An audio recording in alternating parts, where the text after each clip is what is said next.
Donc, ça va se coller, et quand on va les détacher, chaque chala, elle va prendre un peu de l'autre chala, et donc les chalotes, elles seront déjà plus complètes, et donc ce sera moins bien. Je dis moins bien, parce que Bédi Aval, a fortiori, si on n'a pas ça, alors même avec un pain qui est un peu déjà commencé, enfin qu'on a enlevé des choses comme ça, hein, alors on peut aussi faire le motif, mais a priori, c'est comme ça hein, qu'ils font. D'accord? Maintenant, quand on fait le motif, il faut faire attention, il y a des gens qui font la bracha, hein, et ils font la bracha comme ça, sans tenir le pain. Il faut tenir le pain avec les deux mains, et tout le long de la bracha, il faut tenir le pain. Maintenant, sur quel pain on fait la bénédiction? D'après le Shulchan Aruch, on fait la bénédiction sur le pain qui est en bas. C'est-à-dire, si on prend les deux pains, alors celui qui est en bas, c'est celui-là qu'on va manger après qu'on a fait le motif. D'après la Kabbalah, d'après le Hari, c'est celui qui est en haut. Il y en a qui font une chara, un arrangement. Le soir, on prend celle d'en bas, et le matin, on prend celle d'en haut. Maintenant, ce qu'il veut faire par rapport à la Kabbalah, hein, alors, dans le Ari Akadosh, Ben Ishai, il décrit que c'est bien de faire le motif avec 12 pains. Et pas avoir fait attention d'acheter 12 pains à Angel. Il suffit d'avoir 12 lachmaniot, des petites lachmaniot, et on les met en ségol. C'est-à-dire qu'on les fait, c'est 2, 2, 2, et de l'autre côté 2, 2 et 2. C'est-à-dire en 2 ségol. Ségol, c'est une des ponctuations, on les met à l'envers, une en face de l'autre, et c'est comme ça qu'on le fait. Alors, une seconde, il y a plusieurs questions là en même temps que je parle. Alors, la question, pourquoi c'est ainsi, si je comprends bien, c'est par rapport au 12. Malheureusement, je ne pourrais pas vous expliquer parce que c'est de la Kabbalah, donc je sais que c'est inscrit ainsi, c'est compliqué à expliquer, donc c'est pas possible d'expliquer ça comme ça. Quoi qu'il en soit, hein, c'est comme ça que le Hari écrit. Et oui, comme vous l'avez écrit, par rapport au le soir et le matin, hein, le soir on prendra la chala du bas et le matin celle du haut. D'accord? Maintenant, quelqu'un qui n'a pas de pain complet, d'accord? Il a 2 demi-pains. Alors, on peut prendre, si on n'a pas bien entendu, tout ça c'est a fortiori. Mais des fois, on est en vacances sur des endroits ou alors on a plus de pain, on a Shodash Shishit, etc. Qu'est-ce qu'on peut faire pour sauver la situation, pour faire ça a priori? Donc, si on a 2 demi-pains, on peut prendre un chipoud, comme un cure-dent comme ça en bois, et le faire passer de l'un côté à l'autre, et de les accrocher l'un à l'autre, et comme ça, c'est considéré comme un pain entier, et on peut faire ça avec ça, l'Echem Mishneh. Si quelqu'un n'a pas de l'Echem Mishneh, il peut utiliser aussi une matzah. Maintenant, on fait bien attention. Si c'est des Ashkenazim, alors on peut faire aussi le mochi là-dessus, parce que les Ashkenazim font mochi sur la matzah toute l'année. Si c'est des Sfaradim, on peut utiliser la matzah pour faire le Lechem Mishneh, pour avoir les deux pains, mais pas pour faire la bracha dessus. C'est-à-dire que le pain sur lequel on va faire la bénédiction et on va manger, ça sera le vrai pain, mais pas la matzah. Maintenant, est-ce que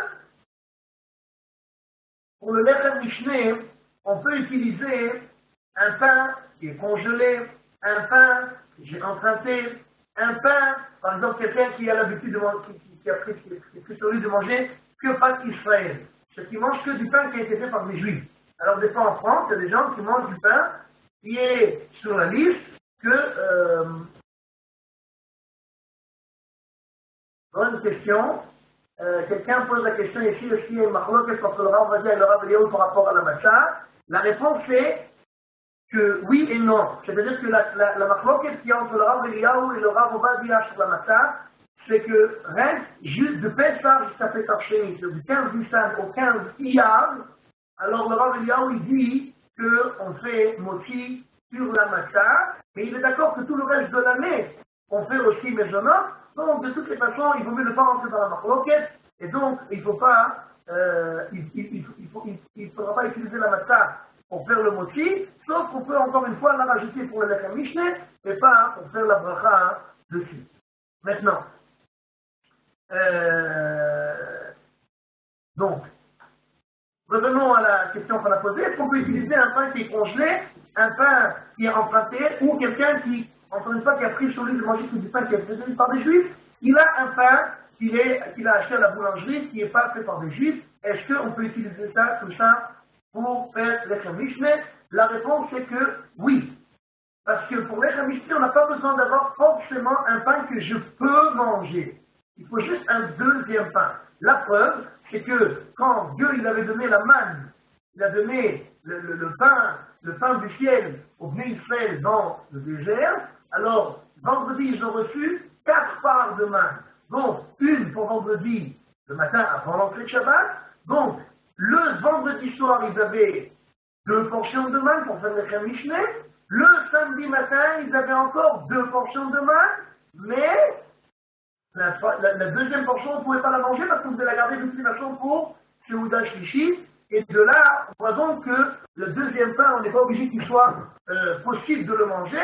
Donc même si j'ai un pain qui est congelé ou que j'ai emprunté, que je dois le rendre, je ne peux pas le manger. Ou un pain qui a été fait par des goïms, alors il n'y a pas de problème, on peut faire avec ça les Mishné. Maintenant, quelqu'un n'a pas tout ça, mais il a un pain coupé en tranches. Alors le pain coupé en tranches, bien entendu, c'est que a fortiori, et si on n'a pas le choix, alors on le laissera dans son étui, dans son emballage en plastique, qui lui fait que toutes les tranches, elles deviennent comme un pain entier. Bien entendu, si on n'a pas le choix, ce sera la dernière possibilité. C'est-à-dire, maintenant, il faut faire attention quand on fait la bracha, hein. Comme on a dit, il faut tenir le pain dans les mains jusqu'au bout de la bracha. Et il faut faire attention, il y a des gens qui sont pressés, ils ont faim, les gros Shabbat, c'est bien, mais il faut faire attention de ne pas couper le pain pendant la bracha. Il faut attendre de terminer la bracha, et seulement après, alors, je coupe le pain. Parce que si je coupe le pain au milieu de la bracha, donc à la fin, finalement, j'ai fait une bracha sur un pain qui n'est pas complet, et comme on vient de le dire, le Lechem Mishné, il doit être complet. Et quand on distribue le pain, alors, bien qu'en général, on doit couper des petits morceaux de pain pour ne pas avoir l'air d'être un goinfre. D'accord? Mais Shabbat, il est écrit qu'on doit couper un gros morceau de pain et donner à chacun un gros morceau de pain. Parce que les enfants, bien entendu, on ne parle pas des enfants, mais si on parle des gens qui sont adultes, il faut donner à chacun un gros morceau de pain qui peut, bien entendu, si quelqu'un mange encore, il n'y a pas de problème, et qui peut lui servir pour tout le repas, et tout ça pour montrer le désir et l'envie qu'on a de faire ce repas de Shabbat. Et donc c'est votre Shabbat, on prend ce grand morceau de pain, et de ça on mangera le repas. Bien entendu, comme la semaine dernière, on a parlé de ça dans le touche, mais je reviendrai là-dessus rapidement aussi par rapport au mochi. Il y a une marloquette, est-ce qu'on doit dire Baruch Hu ou Baruch Shemo pendant la bracha du mochi? C'est-à-dire, la bracha du mochi, quand quelqu'un fait mochi, alors toute la famille, elle se rend quitte par cette personne qui vient de faire mochi. Et donc, il y a une marloquette dans les brachot dans lesquelles je dois me rendre quitte. Est-ce que Baruch Hu Baruch Shemo, ça s'appelle un arrêt? Et donc, si je dis ça, je ne suis pas rendu quitte de la bracha, ou non? Là, halakha, comme on l'a dit la semaine dernière, d'après les Ashkenazim en général et le Rav Ovadia Yosef, on ne doit pas répondre Baruch Hu Baruch Shemo. Pour les autres Sfaradim qui sont les Nord-Africains et autres, alors on doit oui répondre Baruch Hu Baruch Shemo, c'est comme ça qu'il est le minhag. C'est comme ça aussi que, bon, il y a une marque dans le chat du Shulchan Aruch, c'est comme ça qu'on va faire, quoi qu'il en soit, c'est une différence de minhag, et donc chacun fera par rapport à son minhag. Et donc il ne faut pas s'énerver si quelqu'un il dit pas ou il dit oui, chacun doit continuer par rapport à son minhag. Maintenant, après qu'on a fait la bracha, on trempe le pain dans le sel. Quelqu'un n'a pas de sel, il peut tremper dans les salades ou tout ce qu'il a à côté de lui qui a du sel dedans. Quelqu'un qui n'a pas ni sel ni salade, il peut tremper dans le sucre. Et il faut faire attention, il y a des gens, bon, là, je ne veux pas faire attention, mais il y a quand même des gens qui font quelque chose quand ils trempent le pain dans le sel, ils disent Hachem Melech, Hachem Malach, Hachem Imloch, le Lambert. Ils prennent 3 fois le pain dans le sel et ils disent ce pastouf là. Et il faut faire attention parce qu'on n'a pas le droit, quand on fait, après qu'on a fait la bracha, on a le droit de rien dire. Tant que je n'ai pas mangé, je n'ai pas le droit de rien dire. C'est pas la même chose, par exemple, il y a une marloquette, est-ce qu'on peut dire le Mishnah Rista? Si les Marocains étaient écrits dans l'Ari Kadosh, après qu'on a fait les Tilat Yadayim, avant le moti, on dit le Mishnah Rista, d'accord? Mais ça, il n'y a pas de problème, parce qu'après les Tilat Yadayim, j'ai pas encore fait la bracha du moti. J'ai pas fait un arrêt entre la bracha et le fait que j'ai mangé. J'ai pas encore fait j'ai pas fait l'arrêt. Avant le moti, je fais les Mishnah Rista. Mais après le moti, tant que j'ai pas goûté, je n'ai pas de rien dire. Donc il faut faire attention de ne pas dire ça. Et quelqu'un qui veut oui dire ça, alors après qu'il a goûté un peu, alors il peut dire Hachem Melech, Hachem Allah, Hachem Non, qu'on l'arrête, mais pas avant de goûter. Maintenant, autre chose qu'il faut faire attention, il y a des gens quand ils font le motif, alors ils ne veulent pas que les gens ils attendent trop, alors ils vont attacher le motif la camina arrête, et alors ils commencent à couper pour tout le monde. Ils coupent, et ils distribuent, et après ils mangent. C'est pas comme ça. Quand on fait motif, on n'a pas la fin d'arrêt. Moi, c'est moi qui fais motif, donc c'est moi qui remplisse les autres. Donc si c'est moi qui remplisse les autres, je peux faire la bracha et le fait de goûter le plus rapidement possible. Et donc, dès que j'ai fait motif, je goûte moi-même tout de suite, et après seulement je coupe et je donne aux autres. D'accord? Il faut faire attention, et bien entendu, comme on le sait, on ne donne pas le pain dans la main des gens qui sont autour de nous à table, mais on les met devant, alors dans une assiette qu'on fait passer, mais on ne donne pas dans la main, parce que dans la main c'est une algue à venir, des endeuillés, comme ça qu'on fait, on leur donne dans la main. Donc, nous, on ne veut pas avoir de signe d'endeuillement, et donc c'est pour ça qu'on les met devant. Arabe, est-ce qu'il y a un issour de jeter le pain au moment du motif vers les autres personnes? C'est une bonne question. Alors, oui et non. C'est-à-dire, de jeter le pain, on n'a pas le droit parce que c'est bidjou yochanim. On n'a pas le droit de faire un dénigrement.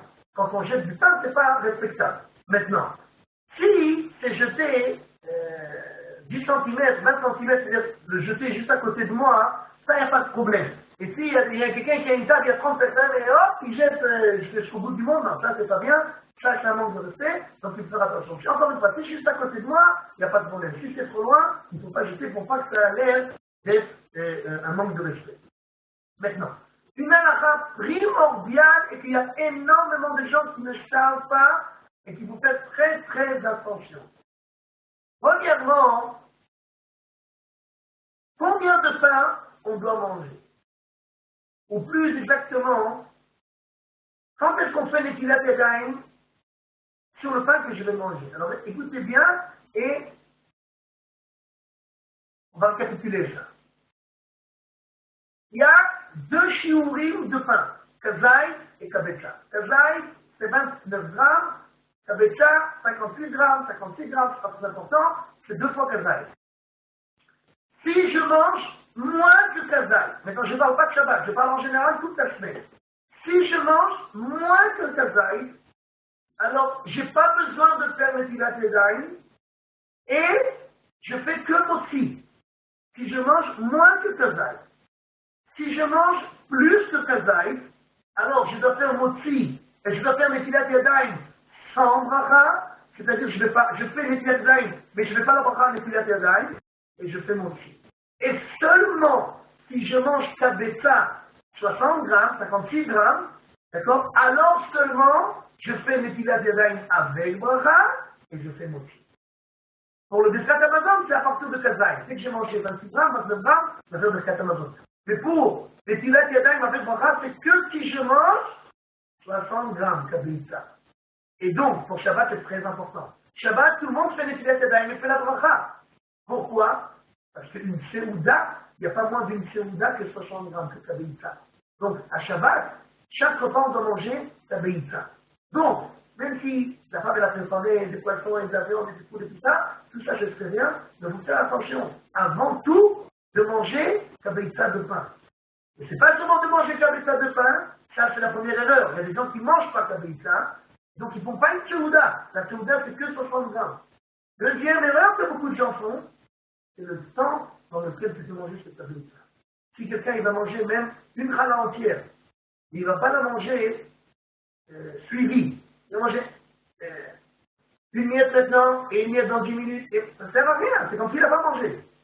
Il faut manger birze achilat pras. Je n'ai pas le temps d'expliquer maintenant c'est quoi birze achilat pras, mais en 2 mots comme en 1000, c'est le temps de manger un repas minimum. Et donc, il y a une marque, combien de temps, mais disons que la moyenne c'est entre 4 minutes et 5 minutes. Dans une seconde, je vais dire combien c'est de tranches. C'est entre 4 minutes et 5 minutes, il faut manger chaque kazaï. C'est-à-dire, au moins un kazaï. C'est-à-dire, la meilleure chose à faire, après que je fais motchi, je mange directement un kazaï. Directement, je mange un kazaï, je suis tranquille. Et je le mange, si je mange suivi, faisons regarder la montre. Quelqu'un qui mange kazaï suivi, ce sera toujours moins de 4 minutes.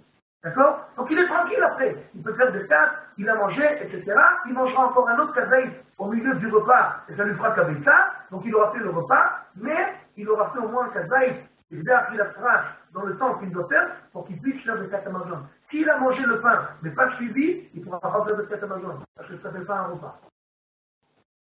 Combien de tranches? Alors écoutez, je ne suis pas un expert dans toutes les sortes de pain. Je veux dire que moi j'ai juste pesé à la balance électronique le pain de Angel. Angel, c'est le pain qu'on achète from Israël à l'épicerie. D'accord, c'est le pain en tranches. Alors la tranche du milieu, sur les tranches du milieu, un peu grandes, elles sont exactement 29 grammes. Donc une tranche de pain, c'est déjà 29 grammes. Je parle pour ceux qui font par rapport au poids, c'est-à-dire en général les Sfaradim. Les Ashkenazim, ils ne font pas par rapport au poids, ils font par rapport au volume, et donc ce sera un peu plus qu'une demi-tranche de pain coupée. D'accord? Maintenant, vous comprenez bien, on ne parle pas beaucoup de pain. C'est pas énorme. D'accord? Donc, si quelqu'un ne veut pas rentrer dans le risque, il prend une bonne tranche de pain, il la mange suivie, il est tranquille, et il peut faire des pilates yadayim, il peut faire des katamazon, et il est tranquille. Mais, il mange, mais il n'y a pas de problème. Mais il peut manger avec des salades et tout ça, il n'y a pas de problème. Mais, il le mange dès le début. Comme ça, il est tranquille, il ne prend pas de risque, et il peut faire le katamazon.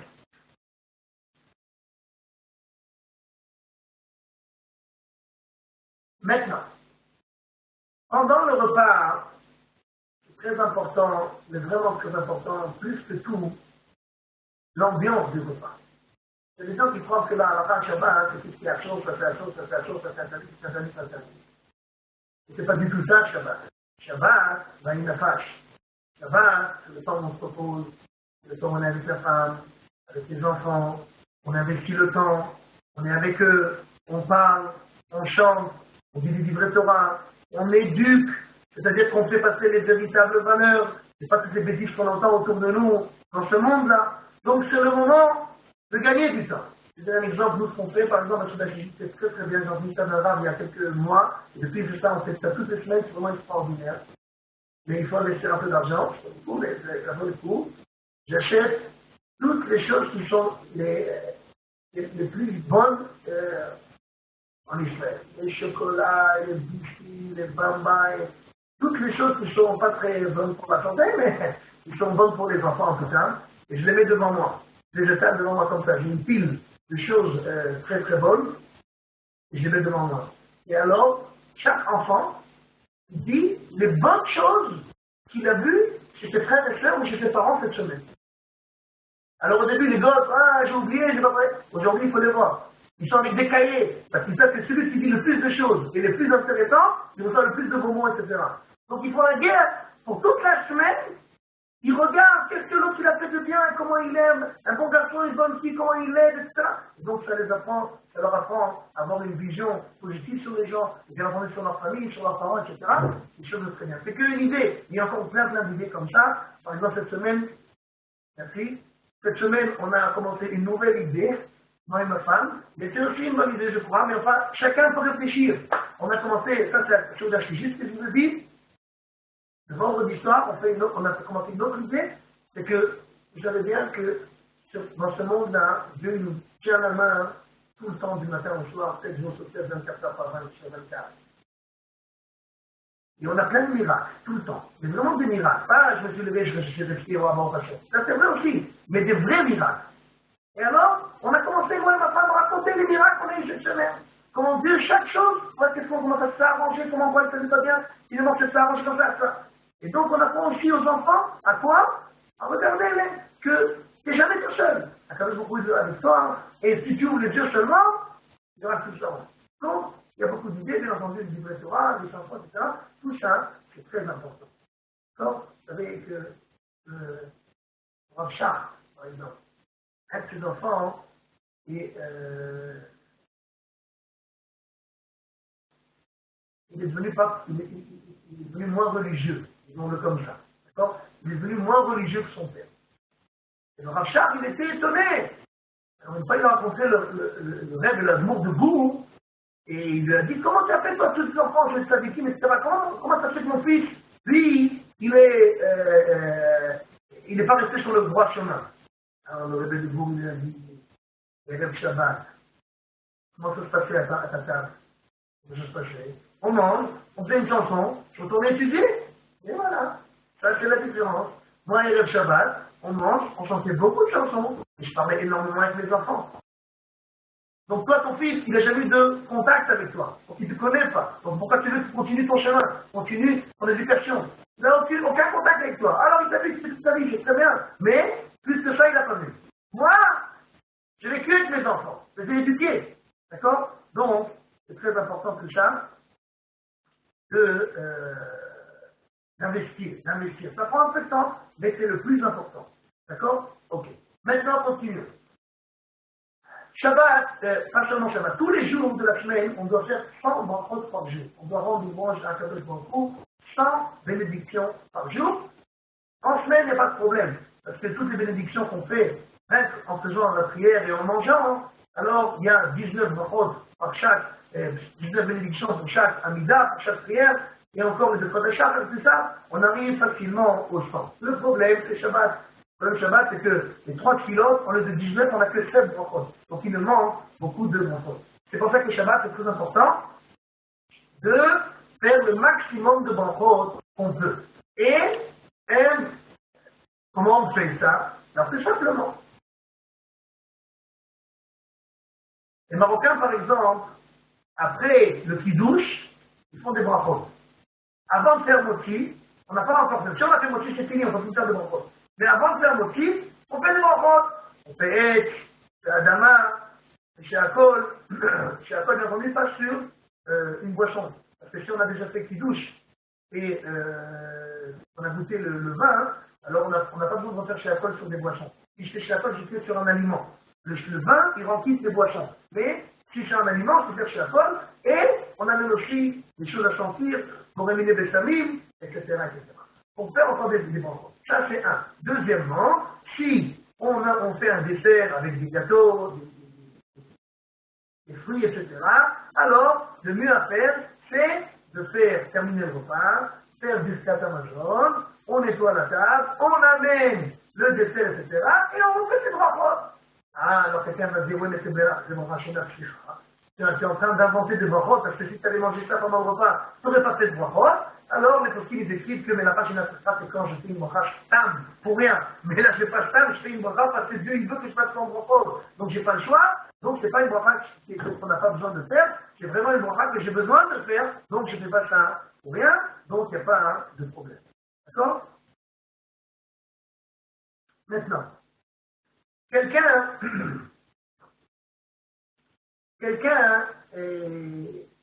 qui a oublié de faire Retche, d'accord? Pendant le repas, quelqu'un a oublié de faire Retche. Alors,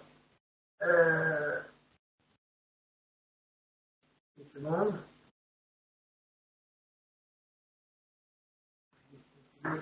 Voilà.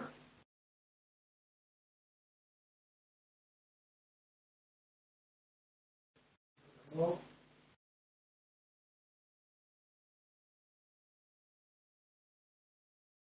Bon, c'est pas...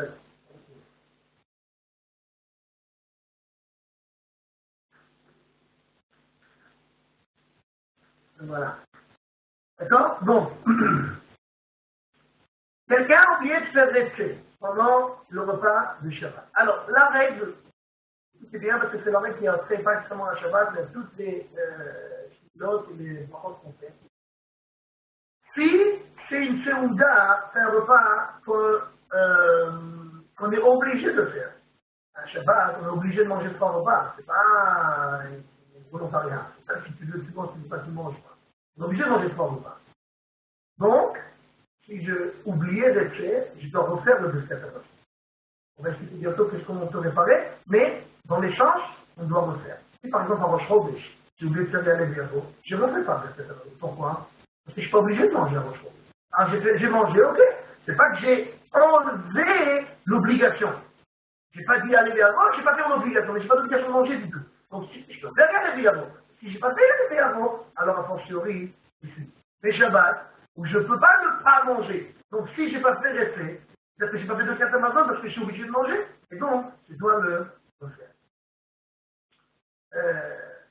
Donc maintenant, quelqu'un qui a oublié de faire rester et qui n'a pas encore fait la bracha, il n'a pas encore dit Baruch Ata Hashem, Boneh Berachamav Yerushalayim Amen. Il n'a pas encore dit Boneh Berachamav Yerushalayim Amen. Il dit rien Baruch Ata Hashem. Alors il dit Baruch Ata Hashem, Lamedeni Chukecha. Ce verset-là, il faut se rappeler de lui tout le temps. Baruch Ata, je vais même le dire avec le nom de Dieu, et après je vais expliquer pourquoi je vais dire ça. Baruch Ata Adonai, Lamedeni Chukecha. Ah, tu viens de faire une bracha stam. Ce n'est pas une bracha, c'est un pasouk. Et ce pasouk-là, on l'utilise pour se sauver des mauvaises brachot. Un pasouk qu'on a le droit de dire tout le temps. Et il y a un pasouk dans le Tanakh, c'est ça, Baruch Ata Adonai, Lamedeni Chukecha. Donc à chaque fois qu'on a fait une gaffe, j'ai commencé une bracha, mais c'est pas la bonne bracha. Alors si je suis après le nom de Dieu et que j'ai pas encore terminé, alors je termine en disant un pasouk. Baruch Ata Adonai, Lamedeni Chukecha. Donc j'ai pas fait une bracha de Batala, parce que j'ai pas dit une bracha, j'ai juste dit un pasouk. Donc quelqu'un qui n'a pas fait l'effet, et qui doit faire l'effet. Donc il arrive, il a dit Baruch Ata Adonai, Lamedeni Chukecha. Il dit tout de suite Lamedeni Chukecha. Et alors il revient avec ça et il continue. S'il a déjà dit Baruch Ata Hashem, Boneh Berachamav Yerushalayim Amen, c'est qu'il a déjà fini la bracha, alors, pour regarder dans les Sidourim, il y a un Rachaman qu'on rajoute tout de suite après, et qui dit Baruch Ata Hashem Elokeinu melech haolam, Shenatan Shevatot Imnucha Le'amo Yisrael Be'ahava Le'ot U'Brit, Baruch Ata Hashem Mekadesh HaShabbat, on rajoute cette bracha-là, et alors, c'est à la place de rester, et il n'est pas obligé de revenir. Alors, vous regardez dans les Sidourim, vous la verrez cette bracha écrite partout. Si quelqu'un, il a oublié, il a quand même passé déjà ça, alors il doit revenir au début du Birkat Hamazon et il devra refaire le Birkat Hamazon. Tout ça, c'est que pour les 2 premiers repas du Shabbat. Mais le 3e repas du Shabbat, chez une marloquette, est-ce que c'est chova ou pas? Est-ce que c'est obligatoire de faire la Souda Shishit, comme on va le voir bientôt, que c'est moins grave la Souda Shishit que les 2 premiers repas? Donc, comme chez une marloquette, alors a fortiori, si quelqu'un il a déjà fait la bracha et il a oublié rester, il ne revient pas. Ça c'est la différence entre Souda Shishit et les autres repas. Et encore une différence, c'est que si Souda Shishit il fait le Birkat après la sortie des étoiles, c'est-à-dire que Shabbat il est déjà passé, alors on doit quand même dire rester, parce qu'on a commencé ce repas, c'est un repas qui a fait à Shabbat, mais on ne dira pas Beyom HaShabbat Hadze, on dira Beyom HaShabbat. Parce que c'est déjà plus Shabbat Hazé, Shabbat Hazé il est déjà parti. Ce Shabbat-là, il est déjà fini, les étoiles sont déjà sorties. Donc on dira Beyom HaShabbat, pas Beyom HaShabbat Hazé. Ok? Maintenant.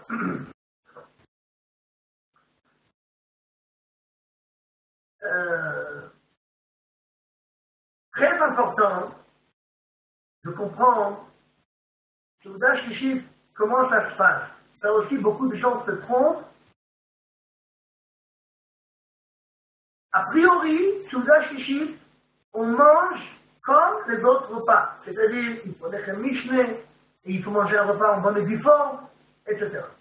Quelqu'un, il a du mal à manger kabetza, c'est-à-dire 60 grammes de pain. Il mangera 30 grammes de pain. Kazai. Pas un repas, pas un grand repas, mais un petit repas. Quelqu'un qui ne peut pas manger 30 grammes, il mangera Kazai, c'est maisonnot. Il fera avec des gâteaux. Et qui ne peut pas avec des gâteaux, alors il fera avec des fruits, etc. Mais, il faut savoir et faire très attention. Si je fais motzi, bien entendu, le temps de la Souda Shishit, c'est avant la Shkia. Après la Shkia, je ne peux plus commencer la Souda Shishit. Si j'ai fait motzi avant la Shkia, alors je peux continuer à manger, à Benam Eterna, il n'y a pas de problème. J'ai commencé un repas, j'ai termine, même si Shabbat il est sorti, il n'y a pas de problème, je suis en plein repas de Shabbat, il n'y a pas de problème. Mais si je n'ai pas commencé le repas, je fais juste mes honneurs, je mange quelques gâteaux ou quelques fruits, c'est fini. Dès que la shkia elle arrive, j'ai plus le droit de manger.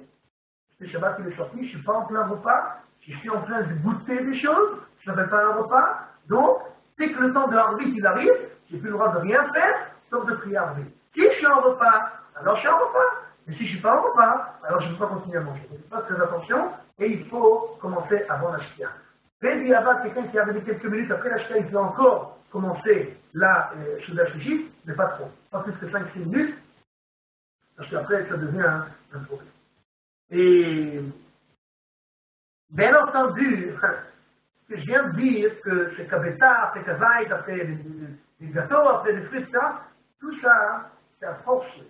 Aval, Chacham Enav de Rocho, quelqu'un qui est intelligent, alors il réfléchit. Le matin, tu vas manger 10 kilos. Parce que si tu vas manger comme ça, c'est sûr que sur la chute qui va arriver, tu ne vas pas avoir l'appétit, tu ne vas pas pouvoir manger.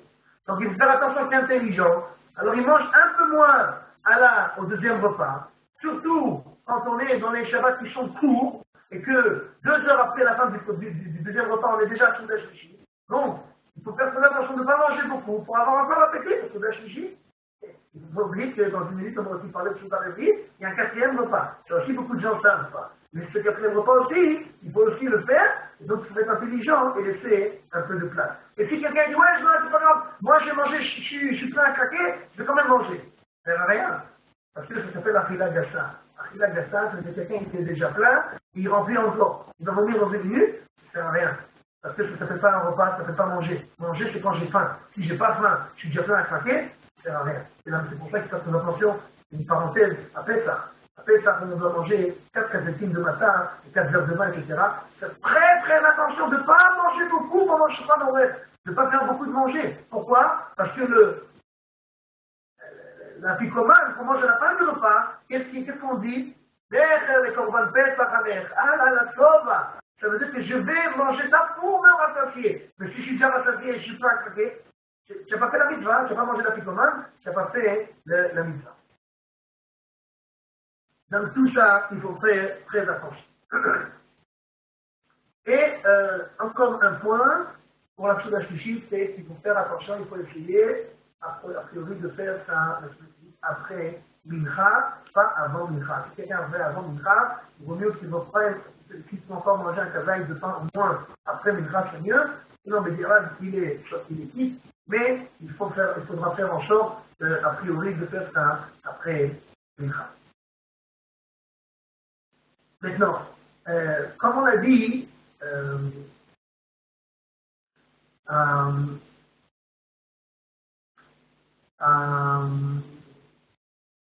le repas de Soudash Shlichit, c'est un repas en bonne et due forme. Il faut manger comme il faut. On n'est pas obligé de faire kidouche à Soudash Shlichit, mais il y a des gens qui font pas kidouche, mais qui font geffen, qui boivent du vin pour donner l'importance à ce repas. Ça sert.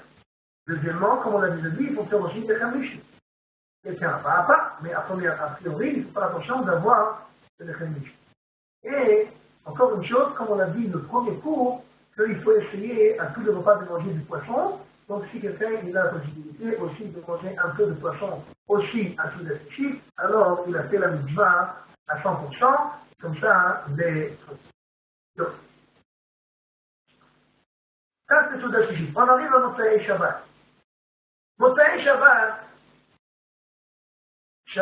c'est un plaisir. Vous savez, moi j'habite à Bethel. À Bethel,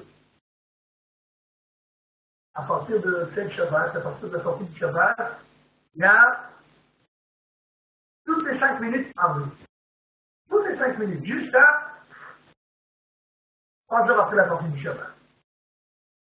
Alors, comment on fait à la maison? Eh bien, on ne regarde jamais l'heure. On chante, on parle, les enfants y racontent, etc. Et quand on a fini, on sait qu'on va à arbitre, c'est un plaisir. Je sais que partout il y a ça. Mais, si on a 1 ou 2 minyanim à côté de chez soi, et qu'il y en a qui est un peu plus tard, c'est dommage de gâcher cette ambiance de Shabbat qu'on a, et on peut encore gagner quelques minutes de Shabbat. Il y a une mitzvah de rajouter du temps de Shabbat. Pardon, quelqu'un a posé une question? Donc, si on peut gagner...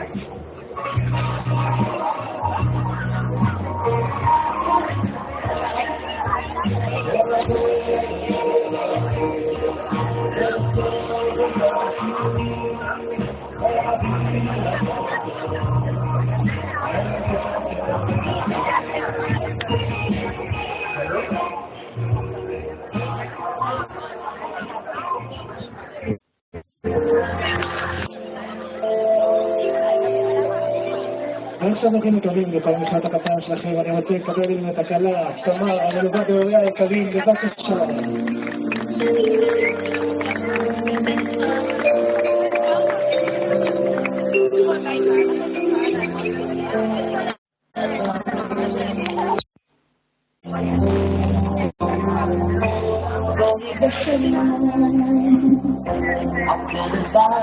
Bonsoir. On a un petit problème technique. Une seconde.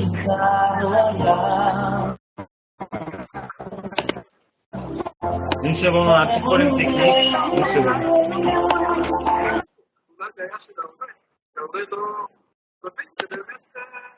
C'est bon, on peut continuer avec David.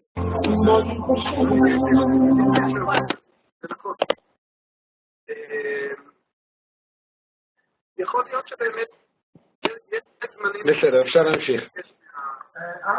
on entend quelqu'un qui parle.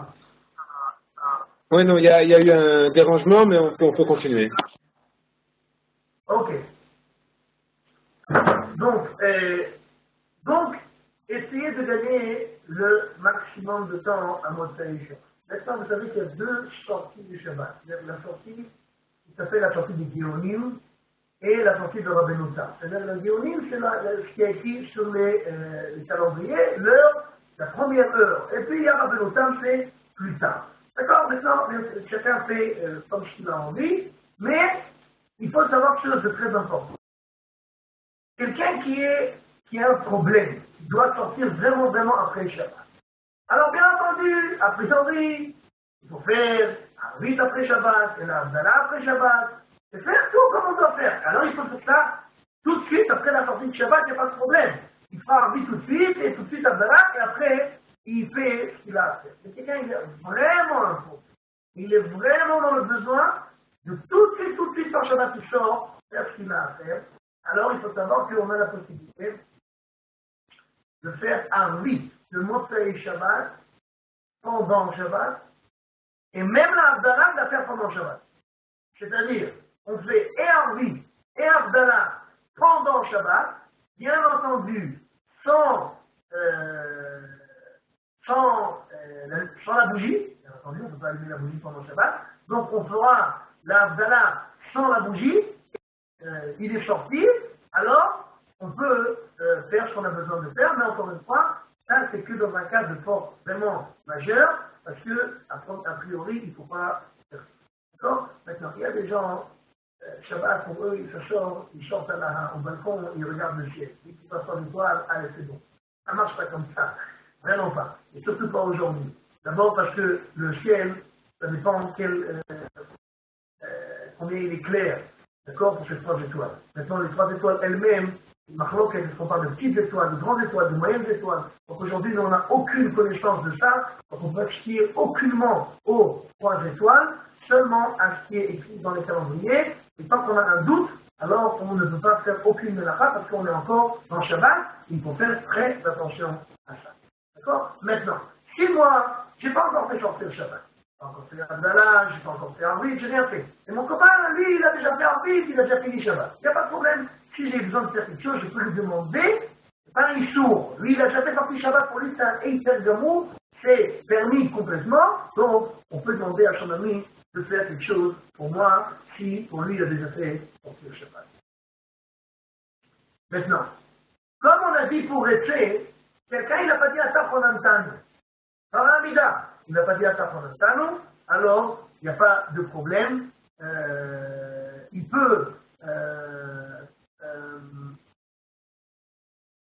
Il continue, d'accord? Même s'il a dit la Baruchata Hashem, il ne dira pas la main de Michoukera, il n'y a pas besoin. Encore une fois, pourquoi? Parce que même quelqu'un qui a oublié de faire Atachon Antanu, il ne revient pas.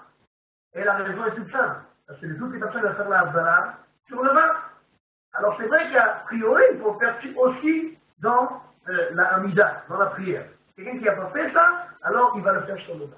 Et la question, c'est quelqu'un ici qui ne va pas avoir de vin et qui ne pourra pas faire la Havdalah sur le vin. Alors il faut savoir que la Havdalah, la première qu'on fait, normalement, dans la Hamida, ça aurait dû être la Havdalah de Horaïta. C'est-à-dire que par la Torah, on est obligé. Mais rien parce qu'on sait qu'on va le refaire sur le vin, alors on n'a pas l'intention de se remplir dans la Havdalah de la Hamida. Mais, si je sais que je ne vais pas avoir de vin, donc c'est là-bas que je peux faire la Havdalah. Donc quelqu'un qui sait qu'il n'aura pas de vin, alors, s'il a dit, Baruch Ata Hashem, et qu'il s'est rappelé qu'il n'a pas fait Atapanantano, il dira, Baruch Ata Hashem, on est Nada, et la Medeni Chukera, pardon, et alors, il refera Atapanantano, et il fera Baruch Ata Hashem, on est Nada. S'il a déjà fait Baruch Ata Hashem, on est Nada, il a fini, alors, il refera après, on est Nada, il fera Atapanantano après, et s'il a passé, alors il fera Atapanantano dans Shema Kolenu, quand il arrivera à Shema Kolenu, il fera là-bas, il fera Atapanantano, et s'il a fini la Hamida, ben, il devra vous faire, tout simplement, parce qu'il doit faire, là il est obligé. Encore une fois, on a dit qu'on va besoin de refaire, parce que tu vas faire la Havdalah sur le vin, mais si tu ne vas pas refaire, tu es obligé de faire la Havdalah, donc tu dois le faire, tu devras refaire la Hamida. D'accord? Maintenant. La Hamida, la Havdalah elle-même,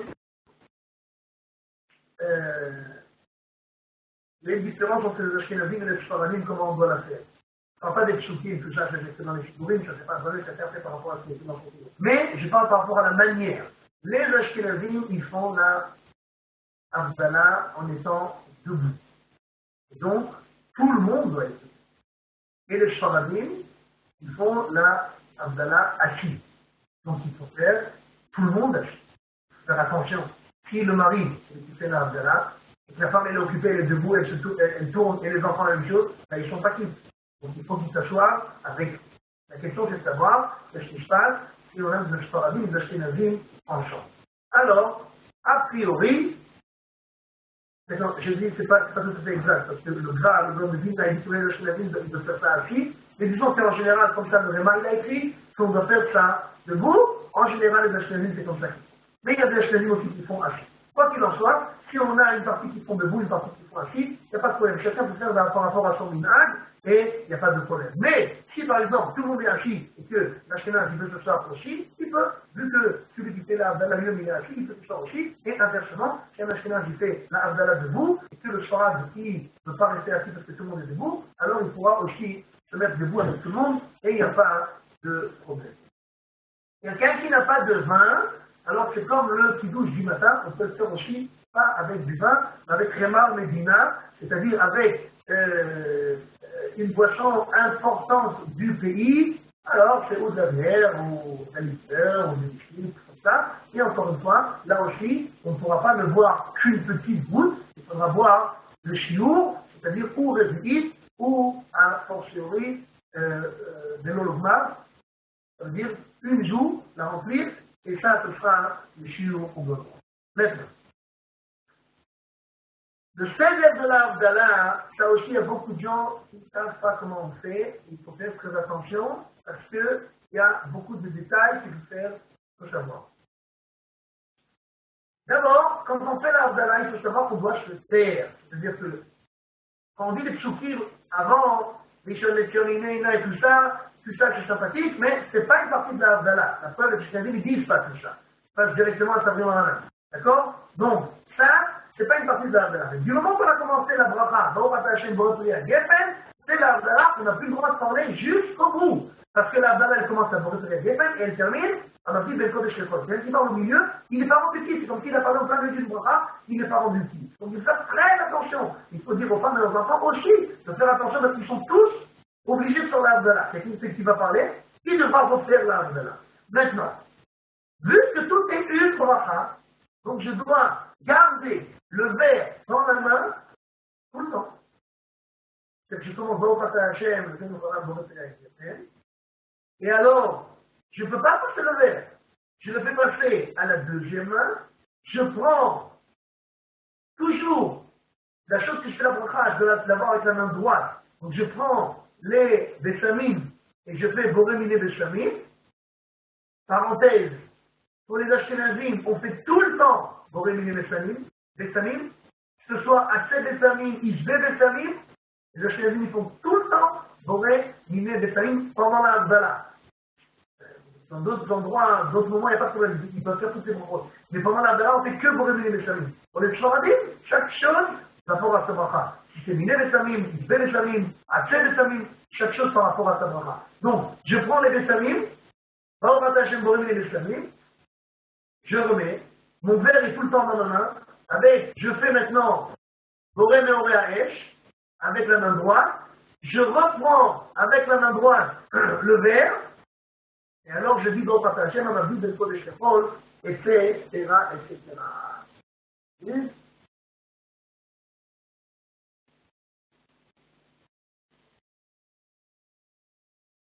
Non, je ne crois pas.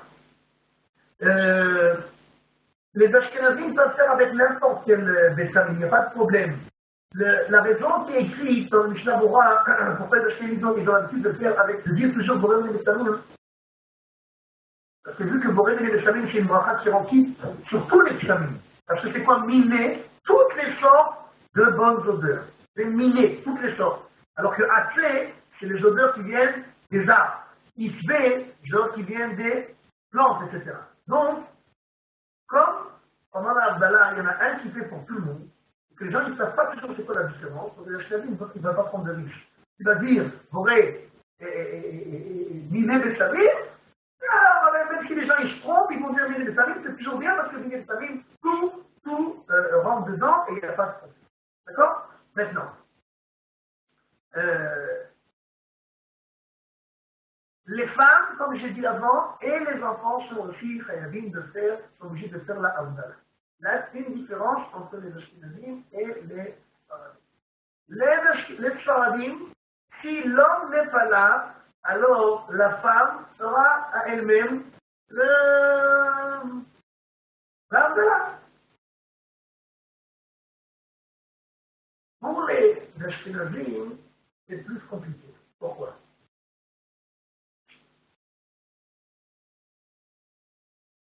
La femme, elle est obligée de faire toutes les halachot comme le mari, Shabbat. Pourquoi? Les mitzvot à fait Shazman Gama, c'est des mitzvot qui ont fait au temps. Or, toutes les mitzvot qui ont fait à un temps précis, les femmes, elles sont quittes, elles n'ont pas le temps de les faire. Mais, là, on a un passouk qui dit Zachor Beshamor, que le fait de se rappeler de Shabbat, de faire toutes les mitzvot de Shabbat, et de ne pas transgresser le Shabbat, ça rend enchant. Or, comme les femmes, bien entendu, n'ont pas le droit de transgresser le Shabbat, donc elles sont obligées aussi de faire les mitzvot qui ont fait le Shabbat. Donc c'est bon pour tout ça, pour les douches, pour les sémidotes, pour les repas, etc., etc. Mais, la Havdalah, il y en a beaucoup qui disent, et des personnes qui disent que la Havdalah, c'est des Rabbanan, c'est pas des Horaïta. Or, une mitzvah qui est des Rabbanan, c'est une mitzvah tachée Shazman Grama, des Rabbanan, il y a des personnes qui disent que les femmes ne sont pas obligées de le faire. Donc si une femme, elle fait la Havdalah alors qu'elle n'est pas obligée de le faire, cette bracha, il est batala. Bien entendu, la majorité des poskim disent que la Havdalah est aussi de Horaïta et les femmes aussi, elles sont aussi obligées de le faire. Mais comme je l'ai dit avant, le Réma, les Ashkenazim, ils prennent en considération cette chita-là,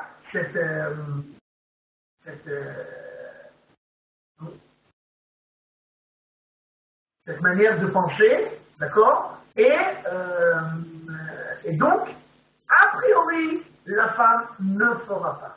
Mais il faut savoir que et le Mishnah Bora, et le Bach, et le Magen Avraham, tous ils disent que si vraiment elle n'a pas trouvé un homme qui peut lui faire, alors elle le fera sans elle. D'accord? Donc, c'est a priori, il faut vraiment faire attention pour un Ashkenaz de trouver un homme qui lui fera la Havdalah, mais sinon, elle pourra se le faire à elle. Si vous posez la question pourquoi la femme, il y a des gens qui disent que la femme ne peut pas goûter le vin, l'Havdalah. Il y en a qui pensent que parce que ça fait de la moustache. Ça, c'est n'importe quoi. Ça, bien entendu, c'est des bêtises. Et la raison qui est écrite dans le livre, c'est encore une fois, parce que dans la Gemara, il y a des gens qui font aussi encore une autre chose, que Adam Arishon, Chava Imeno, il lui a donné à manger une pomme. Ça, c'est chez les chrétiens. Donc, ça n'existe pas chez nous. Écrit dans la Gemara, une des choses qu'il a donné à manger, c'est pas à manger, c'était à boire. Il a donné du vin à boire.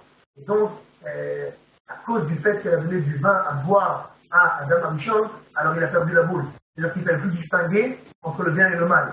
C'est Etzadat Tovara. Etzadat Tovara, c'est quand je fais la distinction entre le bien et le mal. Or, parce qu'il est sous, je fais la distinction entre le bien et le mal. Et ça, c'est ce qu'elle a donné Chava à boire à Adam Arishon. Or, pendant la Havdalah, qu'est-ce qu'on dit?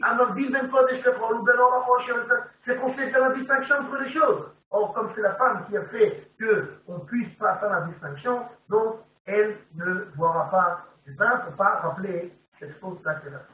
Mais encore une fois, tout ça, c'est que a priori et a fortiori, la femme, elle pourra se faire, si elle n'a pas le choix, même pour les Ashkenazim, elle pourra se faire à elle-même la Havdalah et même goûter le vin de la Havdalah.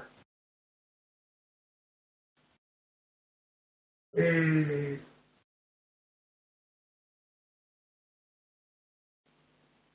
quand on verse le vin de la Havdalah, alors on a l'habitude de verser plus que ce que le verre ne peut contenir pour qu'il y a ce qui s'appelle la bracha. Si son vin est versé, c'est-à-dire qu'il y a un bon signe, c'est un signe d'abondance, et donc on verse un peu de vin, et il y a des gens qui trempent les doigts dans le vin et ils mettent sur les yeux, ça qui met dans les poches, ok, ça c'est un minage de tardif, d'accord, mais la raison de ça, c'est pas n'importe quoi. La raison, c'est écrit dans la Gemara que Shiurei mitzvah megenim la pouranu. Ça veut dire que les restes de quelque chose avec lequel on a fait une mitzvah, ça protège de la pouranu, des mauvaises choses, et donc c'est pour ça qu'on met ce vin-là sur les yeux pour être protégé. C'est une zboula, bien entendu, qui est ici dans les livres. D'accord? Maintenant, quelques points encore sur la Havdalah, avant qu'on passe au dernier point. Dans les bessamim, vous savez, des fois on a des bessamim qui ont plus d'odeur. Donc, on a le droit, et il faut, essayer de sentir. Si j'ai un doute, si j'ai pas de doute, je sais qu'il y a une odeur, il n'y a pas de problème. Mais si j'ai un doute, je ne suis pas sûr qu'il y ait une odeur, on peut sentir quelque chose ici, alors j'ai le droit de sentir, de voir est-ce qu'il y a une odeur, et alors, bon, quand je vais me révéler les bessamim, et je ressens. D'accord? Parce que si je bourré des amis, il n'y a pas d'odeur, alors je peux parler maintenant. Donc on a le droit de vérifier et il n'y a pas de problème comme ça. Maintenant, est-ce qu'on peut faire des samim avec du parfum? La réponse est il vaut mieux pas. Je vais expliquer. C'est intéressant parce que c'est une marloquette entre le Rav Ovadia Yosef et son fils, le Yalkut Yosef. Alors, écoute, peut-être lui dit, on ne peut pas faire. Et le Rav Yosef dit, oui, on peut faire. Et la raison est toute simple. Le Rav Yosef lui dit, aurait miné bessamim, c'est miné bessamim, c'est une odeur, une bonne odeur, il n'y a pas de problème. Et toute la raison pour laquelle on fait boré miné bessamim, c'est parce qu'on a la Neshama Yetera, l'âme, une seconde âme qui vient pendant Shabbat, qui s'en va à Motsai Shabbat, quand Shabbat il sort, et donc pour se sentir un peu mieux parce que la Neshama, elle nous lâche, cette deuxième Neshama, elle nous lâche, donc on sent quelque chose de bien. Alors je t'ai dit, ça sent bon, c'est fini. Le Rav, il dit non, il faut qu'il y ait un Ikar, c'est-à-dire que ce ne soit pas une eau, parce que c'est pas du parfum, c'est de l'eau avec de la chimie. D'accord? C'est pas vraiment quelque chose qui est naturellement avec une odeur. Donc il dit que si, dans ce parfum-là, par exemple, il y a une fleur, que cette fleur-là, c'est une partie du parfum de laquelle on a fait sortir cette odeur, il n'y a pas de problème, on peut le faire aussi avec Borem et Bessamim. Donc, comme j'ai dit, a priori, il vaut mieux ne pas rentrer dans cette marloquette, de prendre quelque chose qui a une essence, c'est-à-dire ou un sachet de thé, ou du clou de girofle, etc. Toutes ces choses-là qui ont dans l'essence de l'odeur, mais si quelqu'un il n'a pas, alors bien entendu, le Rav Yosef, on peut se mettre en âme pour faire Borem et Bessamim, même sur du parfum. Si on n'a pas de bessamim, il n'y a pas de problème, on peut faire la Havdalah quand même, on ne fera pas tout simplement Borem et Bessamim, de la même manière si on n'a pas de bougie, on fera sans bougie. On fera Borem et Geffen, on fera Hashem, Elohim, El Kodesh, etc. tout ça, c'est pas un problème. C'est qu'a priori, il faut faire avec les deux, mais on a façon de les avoir.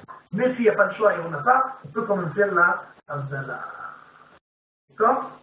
Maintenant, là, il faut terminer avec une chose très jolie, que vous savez que l'Havdalah écrit qu'il faut allumer une bougie, il y a deux flammes, c'est-à-dire deux mèches qui sont entrelacées. Ben Israël explique chose très jolie. Vous savez que, Erev Shabbat, on allume deux bougies. Une Keneged Zachor, une Keneged Shamor. Et dans la Gemara, écrit dans Shabbat, pourquoi on allume ces deux bougies-là? Pour qu'il y ait l'harmonie dans le couple. Et la lumière, qu'il n'y ait pas de problème, et qu'on voit ce qui se passe, et qu'on ne s'excite pas, et qu'on ne s'énerve pas, et qu'on ne tombe pas. Et donc, il y aura l'harmonie dans le couple. Ben Israël dit, regardez bien, c'est extraordinaire. Mais, une bougie, en valeur numérique, c'est Nun Resh. Nun c'est 50, Resh c'est 200. Ça fait 250. Et encore un mer, encore une bougie, c'est aussi 250. Ça fait en tout 500. D'accord? Donc deux nérotes, deux bougies, c'est 250. C'est 250, c'est ça. Et ces deux bougies-là, elles sont là pour le Shlombaï. Regardez bien comme c'est joli. Un homme, il a 248 membres. Une femme, et dans la Gemara, elle a 252 membres. Si vous faites un rapide calcul, 252 et 248, ça fait combien? 500. C'est-à-dire que ces deux bougies-là, c'est le couple. Et ce qui se passe, regardez comme c'est joli. Quand on allume les bougies Shabbat, on n'a pas encore l'harmonie, parce que Shabbat n'est pas encore passé. Donc on a deux bougies l'une à côté de l'autre. Et après que Shabbat est passé, on a la Havdalah, les deux bougies qui sont entrelacées, qui sont ensemble, parce qu'on a la harmonie dans le couple. Et donc, cette bougie-là, elle doit être comme ça, une torche entrelacée de deux bougies. Si quelqu'un n'a pas deux bougies, il peut faire avec une bougie. S'il n'a qu'une seule bougie, c'est bien aussi de mettre une allumette ensemble pour qu'il y ait deux flammes. Mais, a fortiori, s'il n'y a pas de problème, il vaut mieux ne pas faire ça sur l'électricité. Et s'il n'y a pas de choix, il faut savoir. Là, on va déjà dit que c'est interdit, mais il y a des postes, le Rambétage et le Rabchaim Ibris et encore d'autres qui disent qu'on peut faire sur l'électricité, a fortiori, ceux qui font comme je fais, alors ils ne pourront pas, mais ceux qui ne font pas, alors il y a la possibilité de faire des diamants.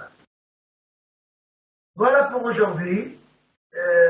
On a fini jusqu'à la Havdalah. La semaine prochaine, on parlera encore un petit peu de trucs dans les vies, et après on passera au Menachot, tous les actes qui sont permis ou interdits à Shabbat de faire, et j'espère qu'on pourra en prendre encore beaucoup de choses. Merci beaucoup, Rav Koubi, un grand merci à vous. Merci à tous les auditeurs. Et on espère qu'on aura l'harmonie dans le Shalom Bayit grâce à la Shnira du Shabbat pour tout le monde. Et Shabbat Tov à tout le monde. Et si Dieu veut, donc on se retrouve dimanche prochain à 19h. Shabbat Tov.